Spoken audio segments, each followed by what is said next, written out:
এখানে যারা উপস্থিত রয়েছি, আমাদের থেকে শুরু করে পুরা পৃথিবীতে যতগুলো মানুষ বসবাস করে, হিন্দু বৌদ্ধ খ্রিস্টান বিধর্মীদের কথা বাদ দিলে বর্তমান পৃথিবীতে মুসলমানের সংখ্যা হলো 200 কোটির উপরে।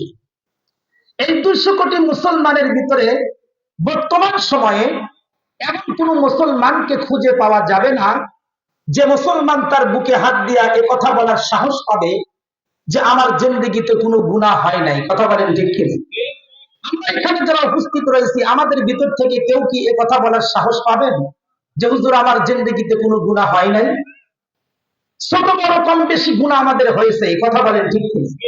গুনাহমুক্ত মানুষ এই পৃথিবীতে একজনও নাই, 1%ও নাই। কিন্তু আল্লাহ পাক রব্বুল আলামিন এই পৃথিবীর জমিনে একদল মানুষকে আল্লাহ তাআলা গুনাহমুক্ত করে পাঠাইছিলেন, আবার গুনাহমুক্ত হয়েই দুনিয়া থেকে বিদায় হয়ে চলে গেছেন। সুবহানাল্লাহ, জোরে বলেন। সেই দলটা হলো নবী এবং রাসূলগণের দল। পৃথিবীতে 2,24,000 নবী এবং রাসূল দুনিয়াতে এসেছিলেন, কোন নবীর গুনাহ ছিল না। সকল নবীরাই মাসুম ছিলেন। যেরকম মাসুম অবস্থায় দুনিয়াতে আসছেন, মাসুম অবস্থায় দুনিয়া থেকে তারা চলে গেছে, তাদের কোনো গুনাহ হয় নাই। বলবেন হুজুর তাদের গুনাহ হলো না কেন? তাদের গুনাহ হয় নাই একটা কারণে, সেটা হলো আল্লাহ পাক রব্বুল আলামিন তাদেরকে নিজের হাতে হেফাজত করছেন। সুবহানাল্লাহ, জোরে বলেন। নিজের হাতে কিভাবে হেফাজত করছেন এটা বোঝার জন্য একটা মিসাল আপনাদেরকে দেই। এখন বর্তমান সময়ে শীতের মৌসুম চলতেছে। শীতের মৌসুমে গ্রামগঞ্জ থেকে শুরু করে প্রত্যেকটা আনাচে কানাচে একটা পিঠার খুব প্রচলন বেশি আছে, সেটা হলো চিতই পিঠা। কথা বলেন ঠিক কিনা? মনে করেন আপনার শ্বশুর বাড়ি থেকে আপনাকে চিতই পিঠার দাওয়াত করছে।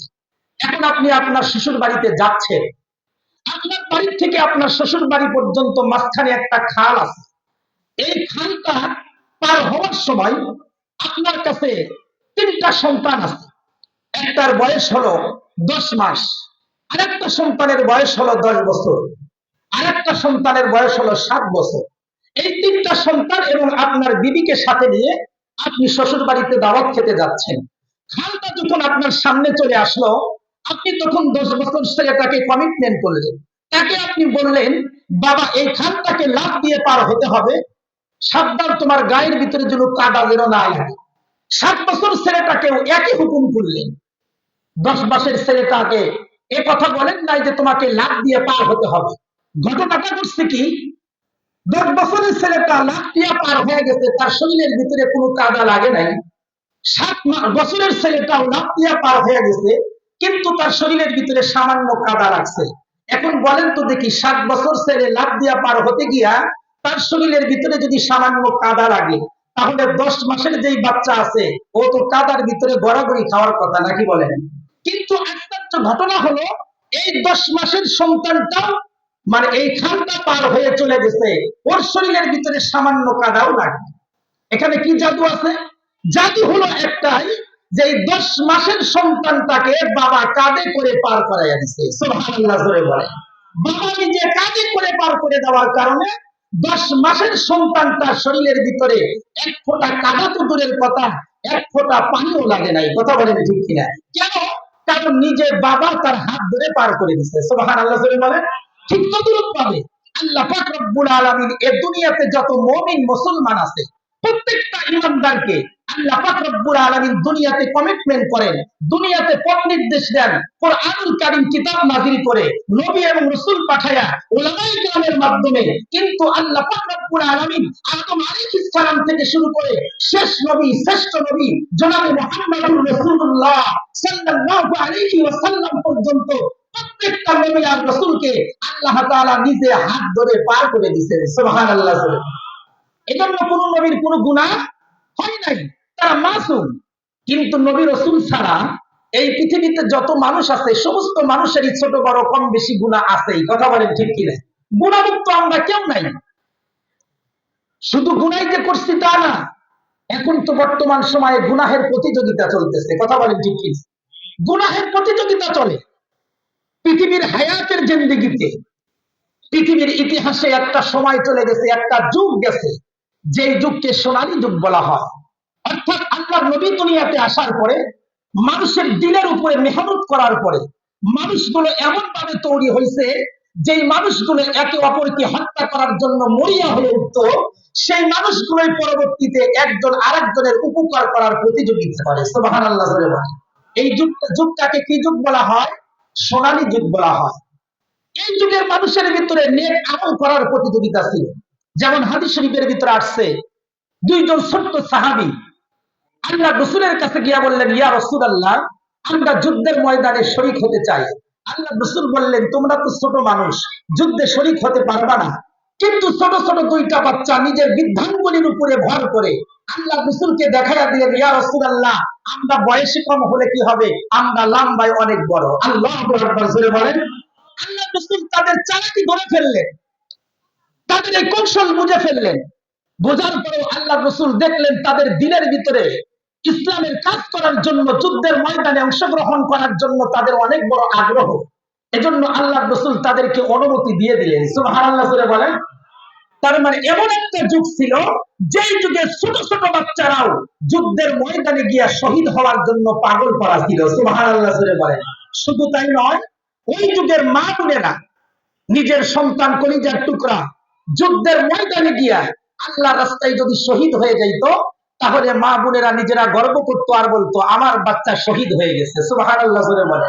এবং একথাও বলতো, আমার যদি আরেকটা বাচ্চা থাকতো, ওকেও আমি ইসলামের জন্য জিহাদের ময়দানে পাঠাইতাম, ও যদি জিহাদের শহীদ হয়ে যেত, আমি আরো গর্ব করতে পারতাম যে আমি দুইজন শহীদের মা। সুবহানাল্লাহ বলে। ওই যুগের মা বোনদের ভিতরে যেমন নেক আমলের প্রতিযোগিতা ছিল, ছোট ছোট বাচ্চাদের ভিতরেও প্রতিযোগিতা ছিল।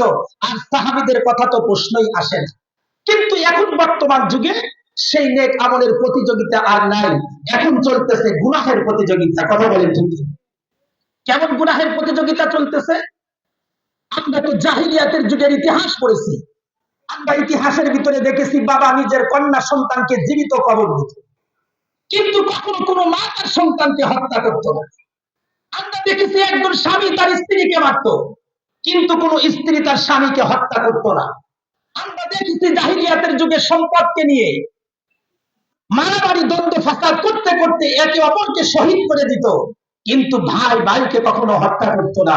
কিন্তু বর্তমান ডিজিটাল সময়ে বাংলাদেশের এই উন্নত দেশে এখন বর্তমান অবস্থা হলো, আমরা কুড়িগ্রামে যেটা দেখলাম, সম্পদের লোভে পড়ে একজন মা আর বাবা নিজের কলিজার টুকরা কন্যা সন্তানকে রাতের জমিনের ভিতরে নিয়ে নিজের হাতে মা আর বাবা হত্যা করে ফেললো। নাউজুবিল্লাহ বলে। বলেন তো দেখি, জাহিলিয়াতের যুগকেও হার মানাইছে কিনা? আমরা এখন কি দেখতেছি, নিজের ঘরের ভিতরে স্বামী স্ত্রী একই বিছানায় ঘুমায় আছে, কিন্তু সকালবেলা স্বামীর লাশ পাওয়া যায়। কে মারছে? খবর নিলে দেখা যায় স্ত্রী বাড়ির চাপা দিয়ে মেরে ফেলছে। তার মানে জাহিলিয়াতের যুগকেও হার মানায়া ফেলছে। মুসলমান খুব ভালো করে বুঝবেন, এখন এমন একটা সময় যাচ্ছে, যে সময়ের ভিতরে মানুষ গুনাহের প্রতিযোগিতা চালাইতেছে। এই সময় বলেন তো দেখি, পৃথিবীর কোন মানুষ গুনাহমুক্ত আছে? সকলেই গুনাহের ভিতরে আছে। শুধু গুনাহ না, আল্লাহ রাসূল বলেন, আলা কুল্লুকুম খাত্তাউন, সবচেয়ে বেশি গুনাহগার হলো আমার উম্মত। এখন পুরুষে পুরুষের জেনা চলতেছে। কথা বলেন ঠিক কিনা? শুধু পুরুষ মহিলার সাথে জেনা না, পুরুষে পুরুষে সমকামিতা চলতেছে। সবচাইতে বড় বড় তার যুগ আসছে। এই যুগ এমন একটা যুগ, যেই যুগ জাহিলিয়াতের যুগকে হার মারিয়া দিছে। এই সময় গুনাহের মাধ্যমে মানুষ সফলতা অর্জন করতেছে। কথা বলেন ঠিক কিনা? কিন্তু একটা কথা খুব ভালো করে মনে রাখবেন, গুনাহের মাধ্যমে যদি আপনি আল্লাহওয়ালা হতে চান, কোশ্চিন কেন আপনি পারবেন না। বরং গুনাহের মাধ্যমে যদি আপনি আল্লাহওয়ালা হতে চান, সমাজের মানুষ আপনাকে ভণ্ড পীর বলে ডাকবে। কথা বলেন ঠিক কিনা? গুনাহের মাধ্যমে যদি আপনি রাজনীতি কায়েম করতে চান, গুনাহের মাধ্যমে যদি আপনি রাজত্ব কায়েম করতে চান, আপনি গুনাহের মাধ্যমে রাজত্ব কায়েম করতে পারেন, কিন্তু এই রাজত্বের মাধ্যমে আপনার সফলতা আসবে না। গুনাহের মাধ্যমে যদি আপনি ধন সম্পদের মালিক হন, আপনি গুনাহের মাধ্যমে ধন সম্পদের মালিক হতে পারেন, কিন্তু এই ধন সম্পদের মাধ্যমে কখনোই আপনার কল্যাণ হবে না। সুতরাং গুণামুক্ত জিন্দেগি যে ব্যক্তি যাপন করতে পারবে, গুণামুক্ত ভাবে যে ব্যক্তি সামান্য সম্পদ অর্জন করতে পারবে, এর মাধ্যমেই আল্লাহ তাআলা তাদেরকে সফলতা দিয়ে দিবেন। সুবহানাল্লাহ। হাদিস শরীফের ভিতরে আসছে, মানুষ যত বেশি গুনাহ করবে, আল্লাহর পক্ষ থেকে তত বেশি আযাব আর গজব দুনিয়াতে নাযিল হবে। নাউযুবিল্লাহ। আল্লাহ তাআলা কোরআনের ভিতরে বলেন, ওয়ায়াফু আন কাসীর, দুনিয়াতে যত আযাব আর গজব আসবে, এগুলো মানুষের হাতের কামাই। মানুষ যত বেশি গুনাহ করবে, আল্লাহর পক্ষ থেকে আযাব তত বেশি আসবে। হাদিস শরীফের ভিতরে আসছে, মানুষ যখন তাসবিহ পড়ে, জিকির করে, জিকির করার সময় একটা করে জিকির করতেছে, সুবহানাল্লাহ সুবহানাল্লাহ, একটার উপর আরেকটা পড়তেছে কিনা, আল্লাহ রাসূল বলে মানুষের গুনাহ এত বেড়ে যাবে, গুনাহের কারণে দুনিয়াতে আযাব আসতে থাকবে তসবিহ দানার মতো, একের পর এক পড়তেই থাকবে। যেমন দেখেন নাই শুক্রবারে সকাল 10টা 39 ভূমিকম্প, আবার বিকাল বেলা 2টা লাগাতার হয়েছে না হয়নি? এগুলো কি আল্লাহর গজব নয়? এগুলো কি আল্লাহর গজব নয়? সবগুলো আল্লাহ তাআলা আমাদের জন্য আযাব আর গজব নাযিল করতেছেন, একমাত্র কারণ হলো আপনার আমার গুনাহের কামাই। কথা বলেন ঠিক কি? এখন প্রশ্ন করতে পারেন, হুজুর তাহলে এই গজব থেকে বাঁচবো কেমন? এটা বাঁচার থেকে, এর থেকে বাঁচার পদ্ধতি কি? আমরা এখন কি করতে পারি, কি করলে আমরা আল্লাহর গজব থেকে বাঁচবো? একটা পদ্ধতির কথা আমি আপনাদেরকে বলবো। হয়তো বলতে পারেন, হুজুর তাহলে কি 5 ওয়াক্ত নামাজ পড়লেই আল্লাহর গজব থেকে বাঁচা যাবে? মসজিদের ভিতরে অবস্থান করলে কি আল্লাহর গজব থেকে বাঁচা যাবে? নাকি মাদ্রাসার ভিতরে অবস্থান করলে আল্লাহর আযাব থেকে বাঁচা যাবে? আমি বলবো না। আল্লাহ রাসূল বলেন, আপনি যদি 2টা কাজ করতে পারেন, এই 2টা কাজের মাধ্যমে আল্লাহ পাক রব্বুল আলামিন দুনিয়াতে যেখানেই থাকেন না কেন, সেখানেই আল্লাহ পাক রব্বুল আলামিন আপনাকে প্রোটেকশন দিবেন, আপনার হেফাজত করবেন, 1 কিঞ্চিত পরিমাণ ক্ষতি আপনার হবে না। সুবহানাল্লাহ। মুসলমান ভাইরা আমার, খুব ভালো করে বুঝবেন, হাদিস শরীফের ভিতরে আল্লাহর পয়গম্বর আলাইহিস সালাম ওয়াকিয়া বর্ণনা করছেন। উলামায়ে কেরাম বলেন, আল্লাহ পাক রব্বুল আলামিন এই দুনিয়াতে আদম আলাইহিস সালাম থেকে শুরু করে যুগে যুগে লক্ষ লক্ষ নবী আর রাসূল দুনিয়াতে প্রেরণ করেছিলেন। তার ভিতরে একজন নবী ছিলেন যার নাম হলো পয়গম্বর মূসা আলাইহিস সালাম। হযরত মূসা আলাইহিস সালাম এমন একটা পয়গম্বর ছিলেন যে পয়গম্বরের যুগে মুসলমানের সংখ্যা যেমন ছিল, কাফেরের সংখ্যাও তার চাইতে দ্বিগুণ ছিল। আল্লাহর পয়গম্বরের দরবারে কিছু মুমিন মুসলমান বসতো, তারা পয়গম্বরের জবানের কথাগুলো শ্রবণ করত। কিন্তু কিছু কিছু মানুষ এমন ছিল যারা পয়গম্বর মুসা আলাইহিস সালামের কথাও শ্রবণ করত, আবার তার কথাগুলো বেঈমান কাফেরদের কাছে বলে মাঝখানে একটা দ্বন্দ্ব লাগাইয়া দিত। বলেন তো দেখি, এরকম মানুষ বর্তমান সমাজের ভিতরে আছে না? দেখবেন একজনের মুখের কথা খুব ভালো করে শুনবেন, এরপরে আরেকজন শত্রুপক্ষের কাছে বলে মাঝখানে দ্বন্দ্ব লাগায়া ফাঁক থেকে মুস্কি মুস্কি হাসবে। এরকম মুনাফিক মার্কা মুসলমান আমাদের সমাজের ভিতরে আছে না নাই? জোরে বলে। পয়গম্বর মূসা আলাইহিস সালামের জামানায় এরকম একজন ব্যক্তি ছিল যে পয়গম্বর মূসা আলাইহিস সালামের দরবারে বসতো, তার কথাগুলো শ্রবণ করত। আর পয়গম্বর মূসা আলাইহিস সালামের কথাগুলো শুনে বিরোধী দল অর্থাৎ কাফেরদের কাছে গিয়া বলে বেড়াইতো। এরকম একজন ব্যক্তি ছিল যার নাম হলো আরাস্তাতানিস।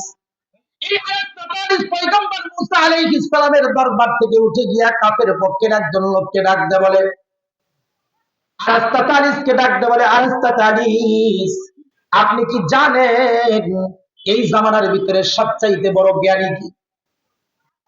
আরাস্তাতানিস বলে, আমি তো সবচাইতে বড় জ্ঞানী।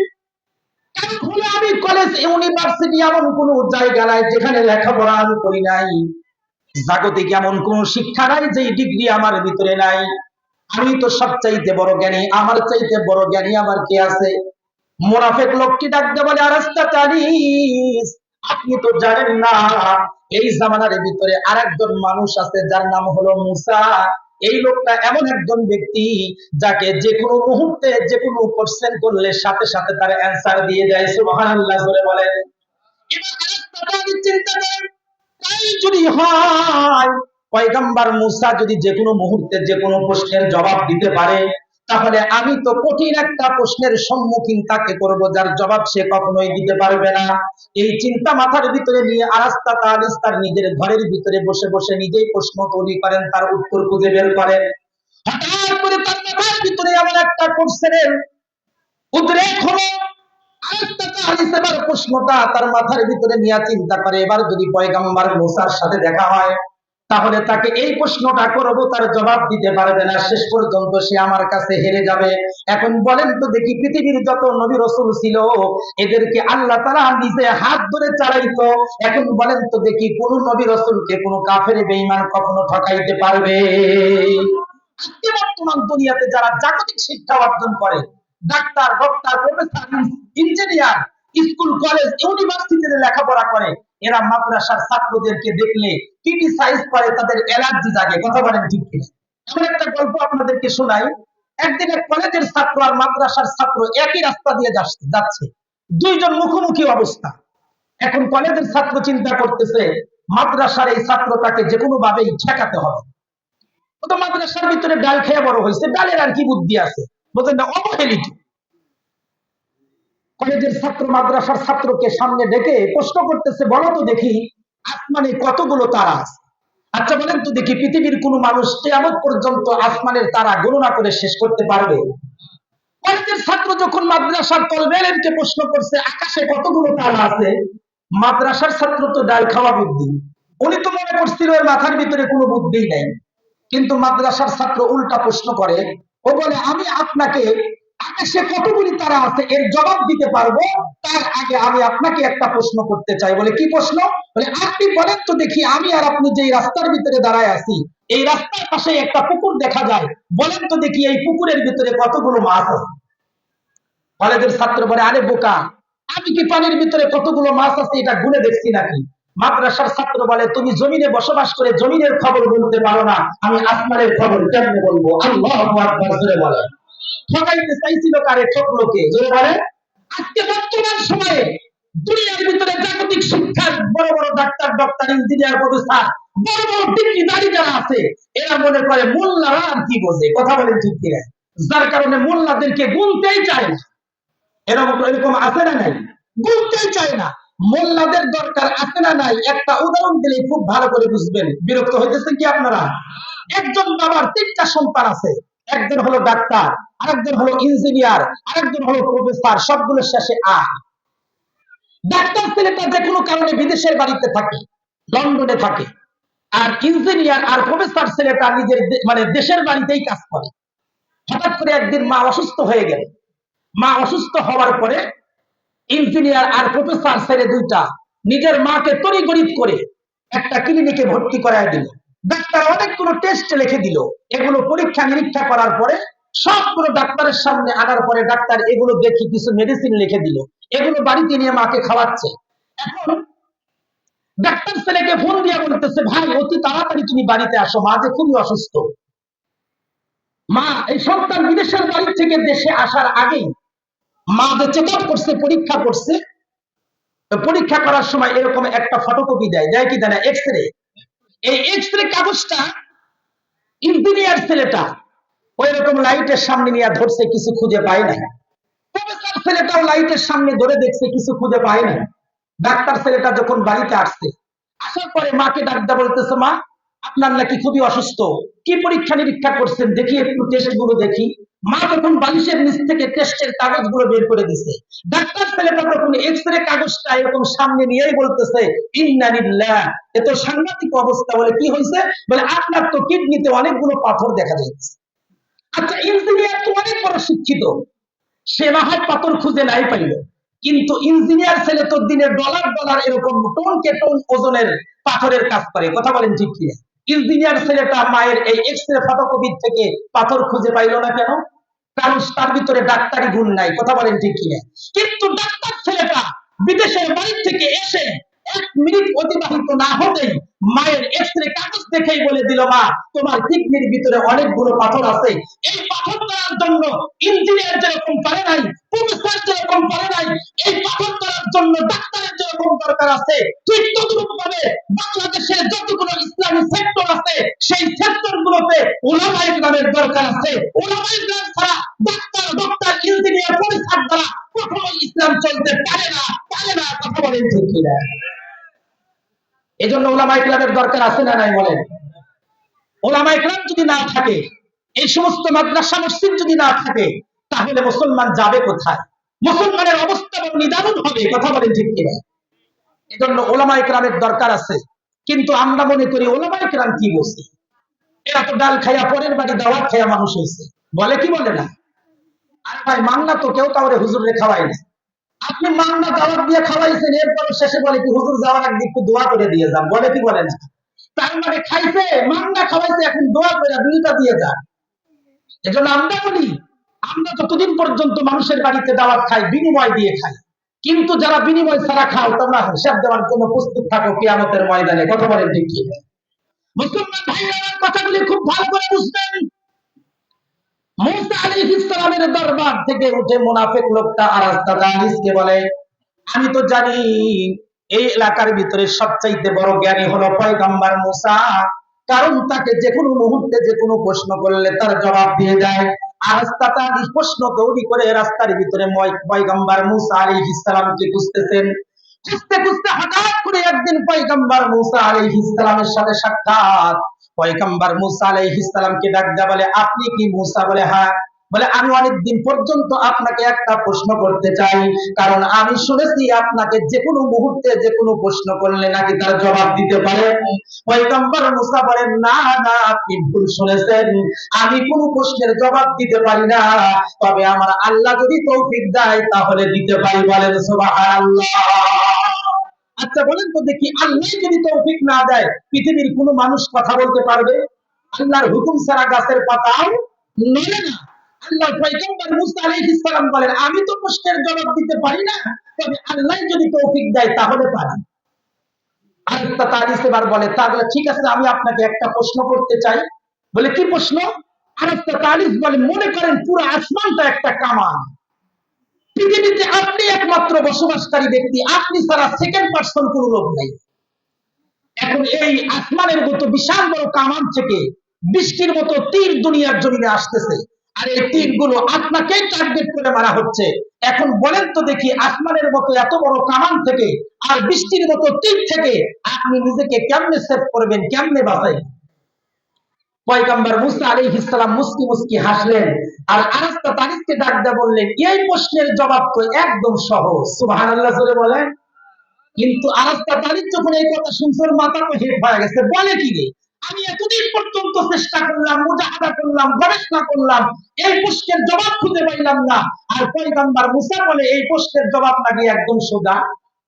আরাস্তা তারিখ ডাকতে বলে, মুসা তাহলে আর এক মুহূর্ত দেরি করো না, বলে দাও দেখি এই প্রশ্নের জবাবটা কি হবে।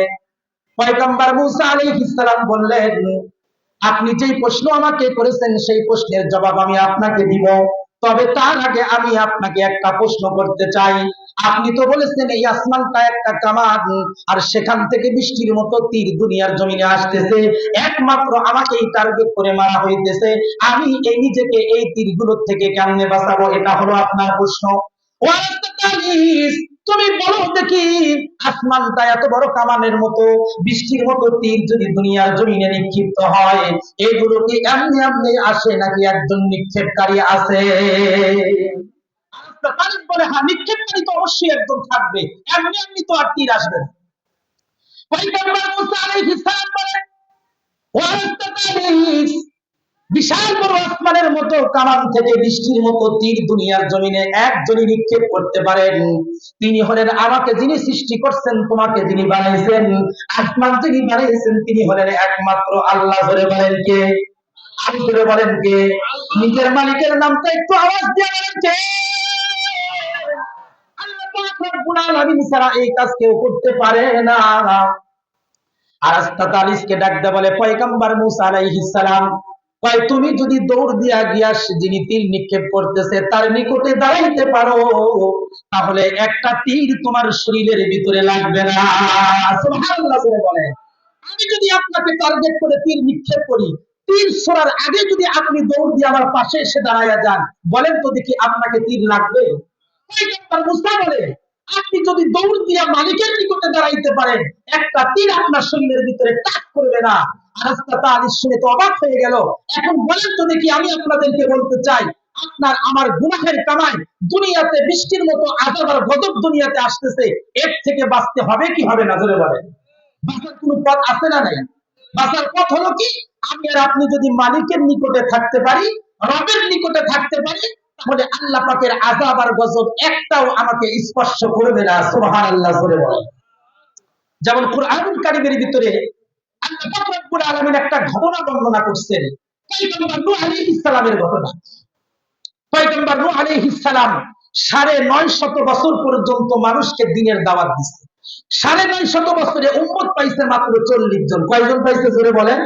৪০ জন। ৪০ জন উম্মত নিয়ে আল্লাহর পয়গম্বর আল্লাহর কাছে দোয়া করতেছেন। আল্লাহ তাআলা জানায়া দিলেন, পয়গম্বর নূহ এই 40 জন ব্যক্তি রেখে নতুন করে আর কোনো ব্যক্তি কালেমা পড়বে না, আমি সকলের দিনের খবর জানি। তখন পয়গম্বর নূহ আলাইহিস সালাম দোয়া করলেন, আল্লাহ তাই যদি হয় এতগুলো কাফের বেদিনদেরকে দুনিয়াতে বেঁচে রেখে আপনি এদেরকে ধ্বংস করে দেন। পয়গম্বর নূহ আলাইহিস সালাম দোয়া করলেন, আল্লাহ তাআলা দোয়া কবুল করলেন, মহাপ্লাবন দিয়ে পৃথিবীর সব মানুষদেরকে ধ্বংস করে দিলেন। এই যে মহাপ্লাবন হলো, মহাপ্লাবন হওয়ার আগে পয়গম্বর নূহ আলাইহিস সালাম একটা পাহাড়ি এলাকার ভিতরে দ্বীনের মিশন নিয়ে গেলেন, দাওয়াত নিয়ে গেলেন। একজন বৃদ্ধা মহিলাকে পয়গম্বর নূহ আলাইহিস সালাম কালেমার দাওয়াত দিলেন। বৃদ্ধা মহিলা ডাক দিয়ে বলল, আমি যদি কালেমা পড়ি তাহলে আমার লাভ কি হবে? পয়গম্বর নূহ আলাইহিস সালাম বললেন, তোমার জীবনের গুনাহ মাফ হবে। সুবহানাল্লাহ, জোরে বলেন। আর আল্লাহ তাআলা কঠিন বিপদের সময় তোমাকে হেফাজত করবে। পয়গম্বর নূহ আলাইহিস সালাম বললেন, কিছুদিন পর মহাপ্লাবন হবে, তুমি যদি কালেমা পড়ে মুসলমান হয়ে যাও, এই মহাপ্লাবন থেকে আমি তোমাকে আমার কিস্তির উপর উঠাইবো, তোমাকে প্লাবন থেকে রক্ষা করব। আল্লাহ পাক রব্বুল আলামিন প্লাবন শুরু করে দিলেন। আসমান থেকে পানি পড়তেছে, জমিন থেকে পানি উত্তোলন হইতেছে। এক পর্যায়ে পৃথিবীর ভিতরে এত পরিমাণ পানি হলো যে পানির কারণে পৃথিবীর সমস্ত মাখলুক মারা গেল। এমনকি পাহাড়ের উপর পর্যন্ত পানি উঠে ফেললো। পৃথিবীর সমস্ত কাফের বেদিন যখন মারা গেল, আল্লাহ পাক রব্বুল আলামিন পানিকে হুকুম করলেন, পানি তুমি এখন জমিনের নিচে চলে যাও। জমিনকে হুকুম করলো, জমিন তুমি পানিকে ক্লোজ করো, খেয়ে ফেলো। আসমানকে হুকুম করলো, আসমান তুমি আর নতুন করে বৃষ্টি বর্ষণ করবে না। পয়গম্বর নূহ আলাইহিস সালামের কিস্তি ওয়াস্তাওয়াত আলাল জুদি, জুদি পাহাড়ের নিকটে গিয়ে থামলো। পয়গম্বর নূহ আলাইহিস সালাম কিস্তির থেকে নামলেন, পাহাড়ের উপরে এক পা দু পা করে সামনে অগ্রসর হচ্ছেন। এমন সময় তাকায় দেখেন পাহাড়ের নিচে একটা ঝুপড়ি ভাঙ্গার ঘর দেখা যায়, আর সেই ঘরের ভিতরে একটা বৃদ্ধা মহিলাকেও দেখা যায়। জোরে বলেন সুবহানাল্লাহ। পয়গম্বর নূহ আলাইহিস সালাম চিন্তা করলেন, মহাপ্লাবন হয়ে গেল, পৃথিবীর কাফের বেদিন সব মারা গেল, একটা মাখলুক পর্যন্ত জীবিত নাই, কিন্তু পাহাড়ের নিচে ছোট্ট একটা ঝুপড়ি ঘর দেখা যায়, আর সেই ঘরের ভিতরে একটা বৃদ্ধা মহিলাকে দেখা যায়। কারণটা কি? পয়গম্বর নূহ আলাইহিস সালাম আস্তে আস্তে করে বৃদ্ধা মহিলার কাছে আগায়া গেলেন, ডাক দিয়ে জিজ্ঞাসা করলেন, ও মা তুমি কে? বলে, আমি তো এই ঝুপড়ি ঘরের মালিক। পয়গম্বর নূহ আলাইহিস সালাম বললেন, তুমি কি সেই মহিলা যাকে আমি কালেমার দাওয়াত দিয়েছিলাম? বৃদ্ধা মহিলা বলে, হ্যাঁ। ও পয়গম্বর, তুমি তো বলছিলে আমি কালেমা গ্রহণ করার কিছুদিন পরে নাকি মহাপ্লাবন হবে, সেই মহাপ্লাবনের ভিতরে তুমি আমাকে তোমার কিস্তির উপরে আরোহণ করবা। আচ্ছা বলো তো দেখি সেই মহাপ্লাবন কোন দিন শুরু হবে? আল্লাহু আকবার করে বলেন, আচ্ছা মহাপ্লাবন শুরু হবে না অলরেডি হয়ে গেছে? পয়গম্বর নূহ আলাইহিস সালাম সিজদায় পড়ে গেলেন, ডাকতে বললেন, রব্বুল আলামিন, মহাপ্লাবন হয়ে গেল, পৃথিবীর কোন বেঈমান পর্যন্ত বেঁচে নাই, কিন্তু এই ঝুপড়ি ঘরের ভিতরে একটা বৃদ্ধা মহিলাকে মহাপ্লাবনের ভিতরে তুমি কেমনে অক্ষত রাখলা? আল্লাহ পাক রব্বুল আলামিন জানায় দিলেন, পয়গম্বর রে, এই বৃদ্ধা মহিলা তো কালেমা পড়ে 1 নম্বরের ঈমানদার হইছে, সে তো আমার বান্দি। মহাপ্লাবন হয়ে গেছে, তুমি তোমার কিস্তির উপরে তাকে উঠাও নাই, তুমি বৃদ্ধা মহিলার কথা ভুলে গেছো, কিন্তু আমি আল্লাহ ভুলি নাই। তুমি উঠাই না উঠাইলে কি হবে? আমি আল্লাহ মহাপ্লাবনের ভিতরে তাকে হেফাজত করছি। সুবহানাল্লাহ বলে।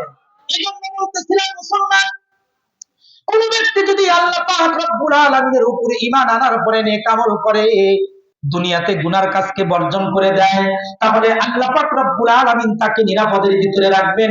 অর্থাৎ কোন ব্যক্তি যদি আল্লাহর নিকটে থাকতে পারে, তাহলে সে যেখানেই থাক না কেন, দুনিয়াতে যত বড় আযাব আর গজব হোক না কেন, আযাব গজব আল্লাহ পাক রব্বুল আলামিন তাদেরকে স্পর্শ করাবেন না। সুবহানাল্লাহ জোরে বলেন।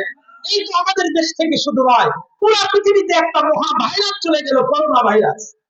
এই মহা করোনা ভাইরাসের ভিতরে কত মানুষেরা আক্রান্ত হয়ে ইন্তেকাল করলো, কিন্তু কখনো কি শুনেছেন মসজিদের ইমাম, মাদ্রাসার মুহতামিম বা কোনো আলেম ওলামায়ে কেরাম এই করোনা ভাইরাসে আক্রান্ত হয়ে ইন্তেকাল করছে? শুনছেন? বরং কি দেখা গেছে, এই বাংলাদেশের করোনা ভাইরাসে আক্রান্ত হয়ে যারা ইন্তেকাল করছে, সন্তান বাবার কাছ থেকে সরে আসছে, মার কাছ থেকে সরে আসছে, লাশটাকে পর্যন্ত শেষবারের মতো দেখতে যায় নাই, হাত দিয়ে স্পর্শ পর্যন্ত করে নাই, কিন্তু এমন অবস্থায় ওলামায়ে কেরাম নিজের হাতে হাতে ওই সমস্ত লাশগুলোকে গোসল করায়া, নিজের হাতে কাফন পরায়া দফন পর্যন্ত করছে, কিন্তু উলামায়ে কেরামকে করোনা ভাইরাস স্পর্শ করে নাই। সুবহানাল্লাহ জোরে বলেন। কেন করে নাই? কারণ উলামায়ে কেরাম কার গোলামি করে? জোরে বলেন। কার গোলামি করে? জোরে বলেন। আল্লাহর গোলামি করে, যার কারণে মহাভাইরাস উলামায়ে কেরামকে আক্রান্ত করতে পারে নাই। এজন্য আমি বলবো, আপনি যত বড়ই গুনাহগার হন না কেন, তওবা করেন, আল্লাহর নিকটে দাঁড়ায়া যান, আপনাকে কোনো আযাব গজব স্পর্শ করবে না। সুবহানাল্লাহ। এখন বলতে পারেন, হুজুর তাহলে প্রথম কোনটা কাজ করব? আপনি দুইটা কথা বললেন, দুইটা কাজ করার কথা, কোনটা আগে করব? আল্লাহ রাসূল সাল্লাল্লাহু আলাইহি ওয়াসাল্লাম বলেন, দুইটা কাজ করবা।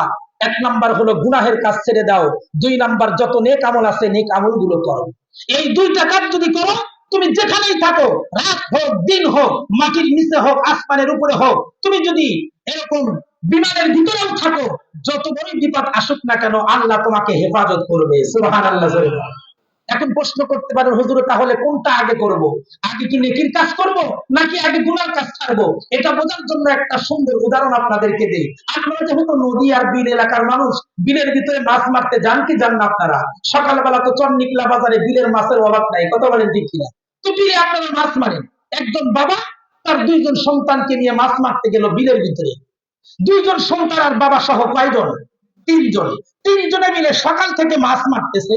ছোট্ট একটা বাচ্চার হাতে একটা খালই দিছে, মাছ রাখার পাত্র। যে পাত্রের ভিতরে মাছ রাখবে, এই পাত্রটার নিচে ছোট্ট একটা ফুটা ছিল, ছিদ্র ছিল। এখন বলেন তো দেখি, সকাল থেকে সন্ধ্যা পর্যন্ত তিনজনে মিলে বাবা ছেলেরা সহ মাছ মারার পরে এই ফুটা খালের ভিতরে যদি মাছ রাখে, সন্ধ্যাবেলা এই মাছ আনার জন্য কি অটো গাড়ি নিয়ে যেতে হবে? না, একটাও নাই। কেন নাই? কারণ যার ভিতরে মাছ রাখবে সেই পাত্রটাই ফুটা, সব মাছ এখান থেকে বের হয়ে চলে গেছে। কথা বলেন ঠিক কিনা? ঠিক তদরূপ ভাবে আপনি দুনিয়াতে সামান্য থেকে সামান্য নেক আমল যদি করেন, এই নেক আমলটা জান্নাতের বাড়ি পর্যন্ত যদি পৌঁছাইতে চান, তাহলে আপনাকে আপনার নেক আমল সংরক্ষণ করার পাত্র এটার ফুটা বন্ধ করতে হবে। তার মানে আপনাকে গুনার কাজ ছাড়তে হবে। কথা বলেন ঠিক কিনা? আপনি 5 ওয়াক্ত নামাজ পড়বেন, সবাই একটু সামনের দিকে আগায় আসেন, পিছনে জায়গা হচ্ছে না, কালেমা পড়েন আর সামনের দিকে আগে আসেন। লা ইলাহা, সামনে জায়গা রেখে লা ইলাহা ইল্লাল্লাহ, জোরে লা।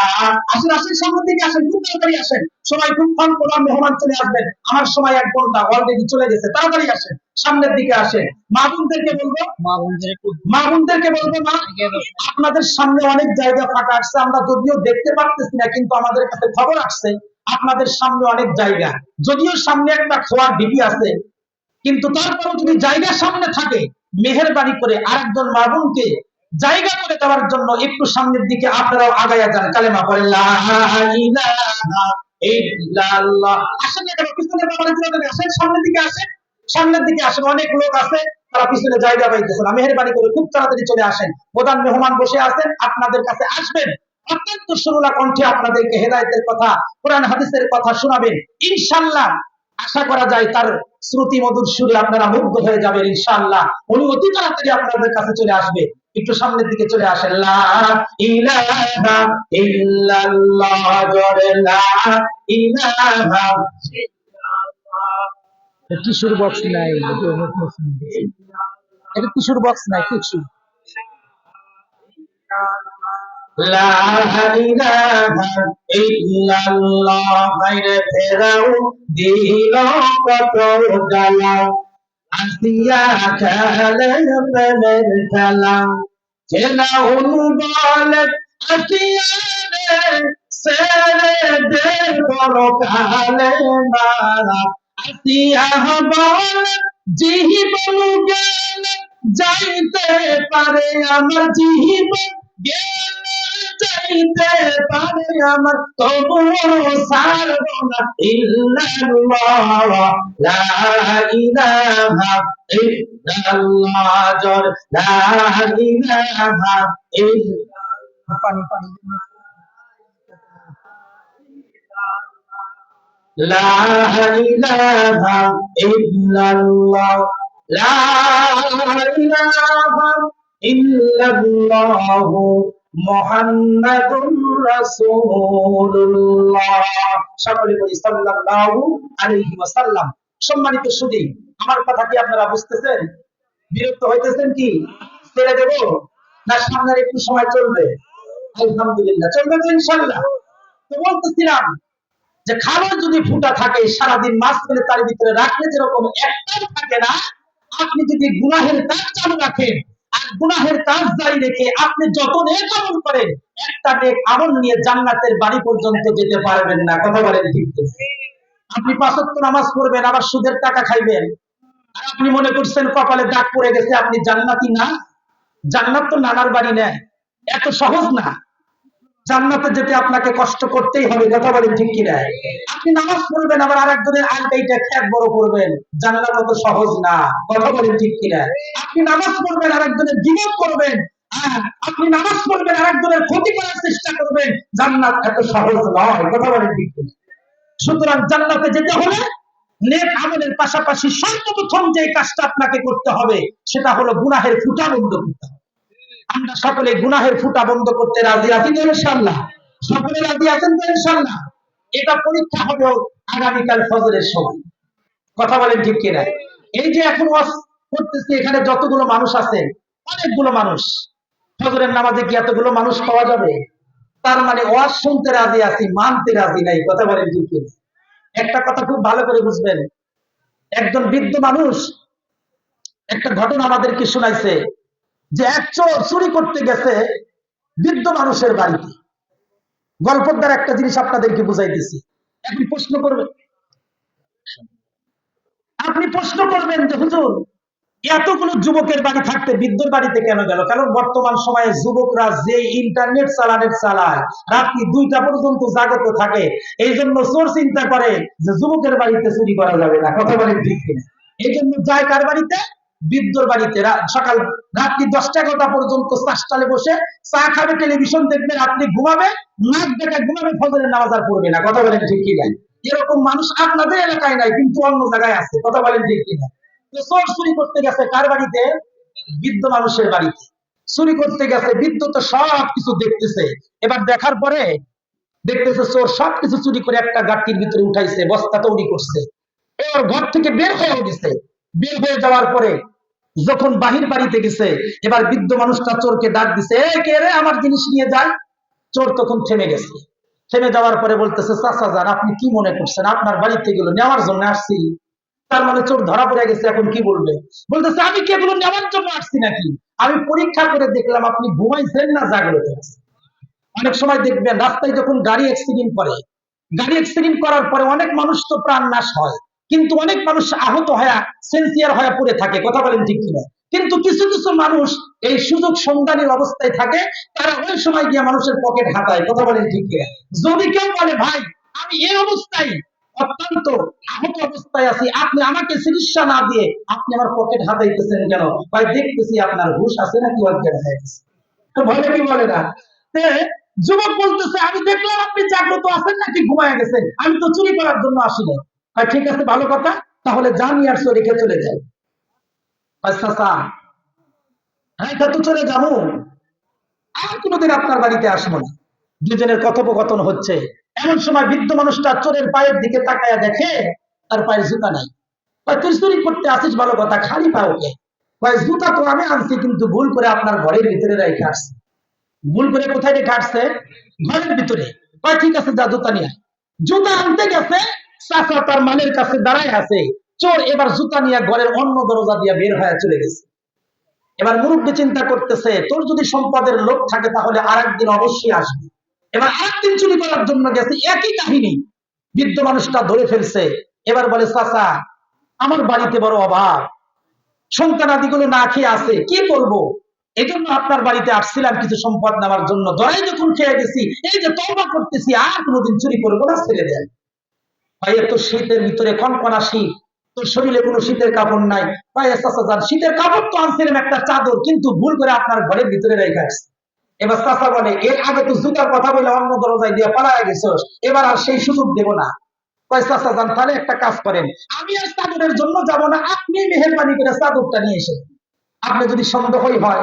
এবার চাচা চাদর আনার জন্য গেছে, চোর চাচার সব মাল নিয়ে পালায় গেছে। আচ্ছা বলেন তো দেখি, একটা চোরের মাথার ভিতরে একজন মানুষকে ঠকানোর জন্য যদি এত পলিসি থাকে, এত বুদ্ধি থাকে, যে সমস্ত দুনিয়ার চোরদের চোর হলো শয়তান, এর মাথার ভিতরে বুদ্ধি কম আছে না বেশি আছে? তাহলে এই শয়তান নানাভাবে যে আপনাকে ধোঁকা দিবে না, এই চিন্তা আপনি করলেন কেমন? এজন্য আপনি যতই নামাজি হন, আপনি যতই এবাদত গুজার হন, আপনি যদি গুনার কাজ না ছাড়েন, কোশ্চিন কালো এই এবাদত দিয়ে আপনি জান্নাত পর্যন্ত যেতে পারবেন না। কথা বলেন ঠিক কি?